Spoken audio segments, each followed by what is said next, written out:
오늘 1월 첫째 주 그룹 큐티 나눔 제자의 길 1번 복음과 함께 시작 제목입니다. 아이스 브레이커는 편지가 도착하면 무엇을 제일 먼저 보는가? 발신인가 수신인가?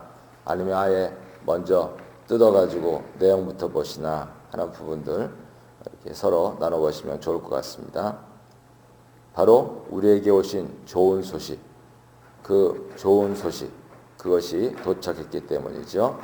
말씀을 나눠보겠습니다. 1번, 주의 길을 예비할 세례 요한의 사역을 소개하는데 이사야 선지자가 예언한 내용은 바로 메시아 오심과 관련해서 메시아의 길을 예비하기 위해 보내심 받은 엘리야 같은 선지자, 즉 세례 요한의 역할과 사역을 예언하고 있는 것이죠. 400여 년 동안 하나님 음성은 전혀 들리지 않았습니다. 예언이 피하여진 듯 했고요. 바벨론 포로 이후에 이방인 지배는 계속 되고 가면 갈수록 강도는 더해졌습니다.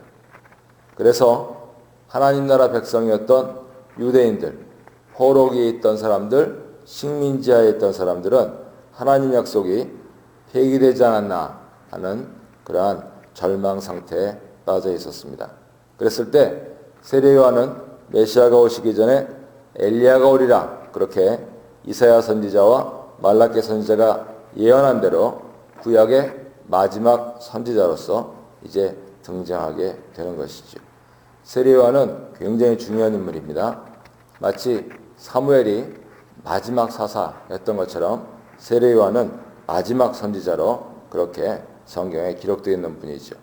이사야 40장 3절을 인용하면서 엘리야가 오셔서 메시아의 길을 준비하신다. 즉 엘리야가 오시기만 하면 메시아가 오셔서 온 백성들의 염원을 이루어 주신다 하는 바로 그 사실 때문에 이 세례 요한에 대해서 사람들이 엄청난 집중을 했던 것이죠. 더구나 열왕기하에 나타난 엘리야를 연상케 하는 세례 요한의 외모나 복장, 더구나 제사장 가문에서 태어나셨다 해서 마지막 선지자지만 한편으로는 제사장이기도 하고요.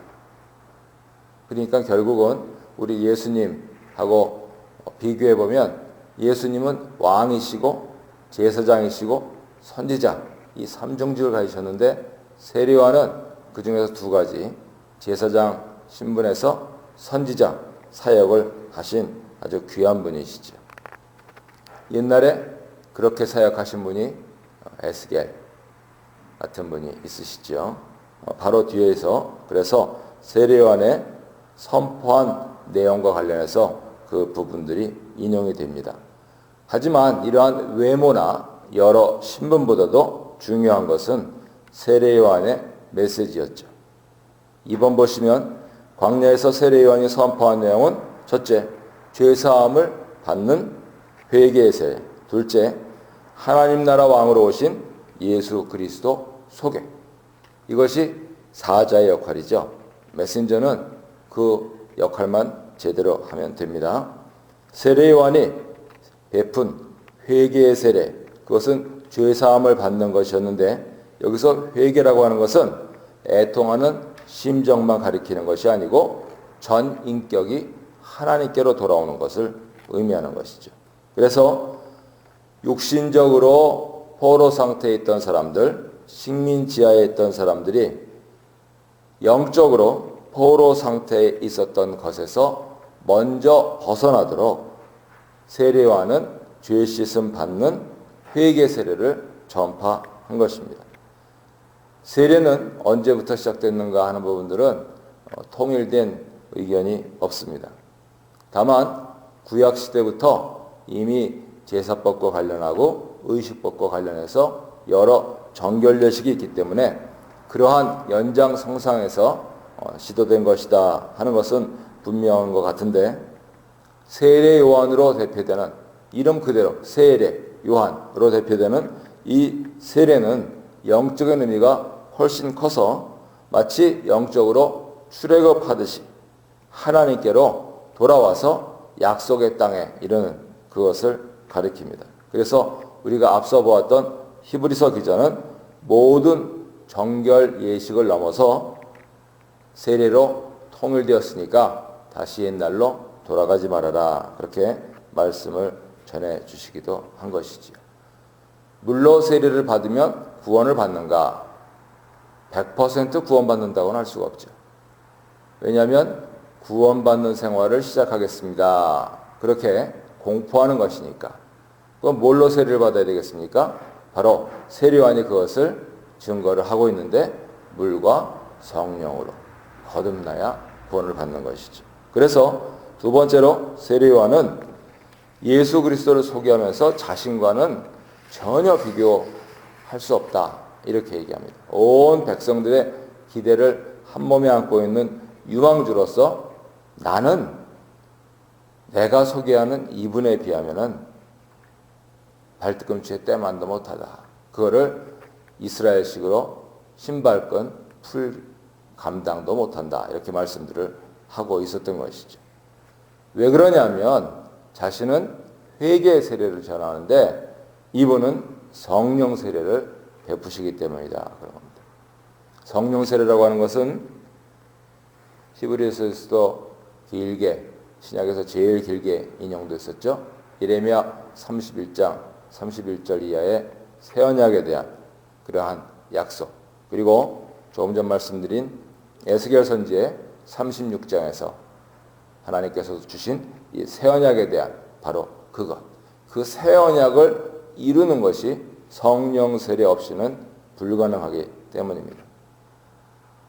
종합하면 예수님은 성령을 통해서 자신을 영접한 백성을 구원하시고 회개하지 않거나 위선적인 종교인들은 심판하시는 왕이며 선지자며 제사장으로서 이 땅에 오시고 소개되시고 사역하시고 끝까지 순종하시고 부활 승천하신 것이죠. 그래서 한편으로는 쉬운 것 같은데 굉장히 어려운 말씀이고요. 경험적으로 보면은 교회에 다니면서 계속해서 얘기를 했는데 같은 자리에 있어도 못 들었다 그러시는 거예요. 그런 얘기. 우리가 육신을 입고 있었을 때는 그래도 좀 하나님께서 봐주시는 것 같아요. 그래서 계속 반복해서 말씀을 하시는데 이제 마지막 심판대 앞에 서면 못 들었는데요. No more chance. 그래서 재빨리 알아듣는 것이 굉장히 중요하죠. 더구나 이제 2015년에 첫 새벽 기도를 드리면서 아주 이러한 하나님 말씀에 대해서 신속하게 분별하고 그리고 즉각적으로 순종하고 그것 외에는 없다는 겁니다.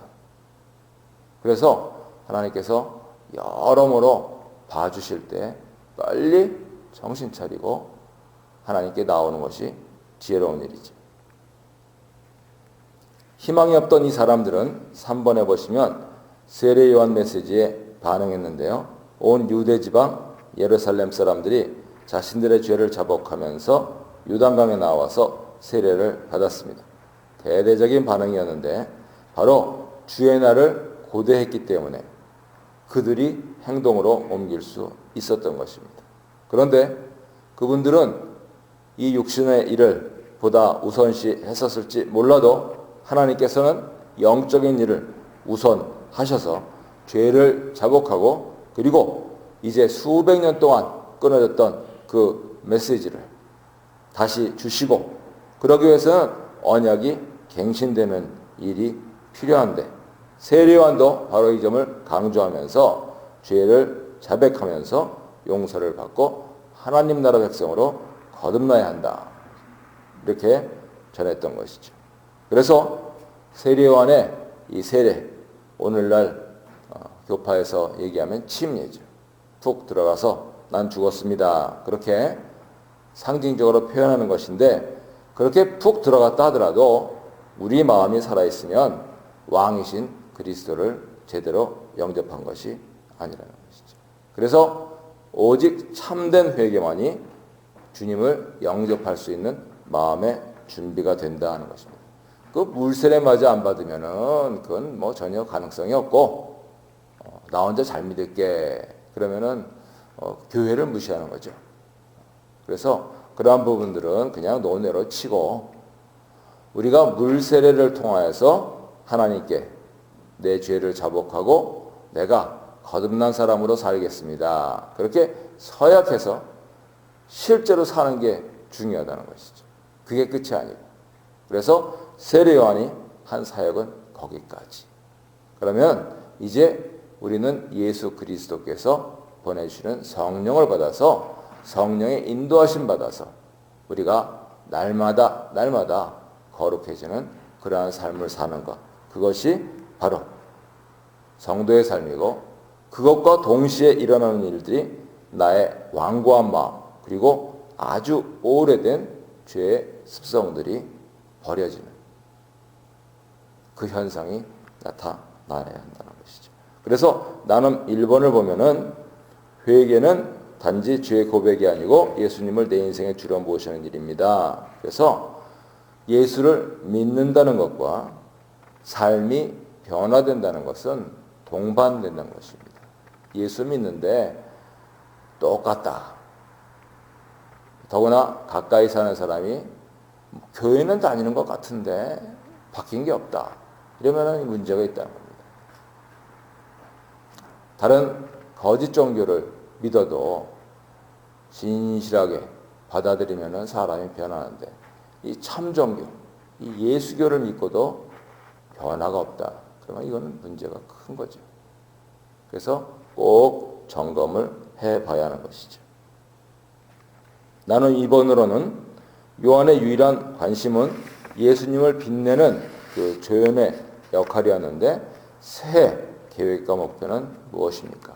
이제 우리 교회도 영적인 공동체가 되어서 다음 내일 모레부터 시작하는 이 100 그거 하려고 하는 게 아니에요, 사실은. 매일 묵상하고 기록하고 가족들하고 나누고 교회에서 나누고 언제까지요? 죽을 때까지. 그거 하려고 하는 겁니다. 한번 성경 전체 그림 이렇게 잘 그려주는 게 없으니까 이걸로 시작을 하고 또 그렇게 한 달, 두 달, 세 달 지나다 보면 내일 성경 신청 안 하신 분들도 아유 늦었지만 좀 해야 되겠다 그러면서 3, 4월로도 신청하시고 그거 강요해서 되겠습니까? 근데 목표점은 분명한 겁니다. 말씀을 같이 나누는 것이죠. 그런데 얼마 되지 않는 사람마저도 무슨 말씀으로 나눈단 말입니까? 그래서 그냥 매일 성경 쓰는 거예요. 우리가 10년 해온 거 그거 해보니까 좋고 그래서 그런 차원에서 말씀으로 가족 공동체가 하나로 되어서 은혜의 보좌 앞에 기도로 나가서 복음 대신 우리 주님을 위해서 살기로 작정하는 것보다 더 좋은 새 계획은 없습니다.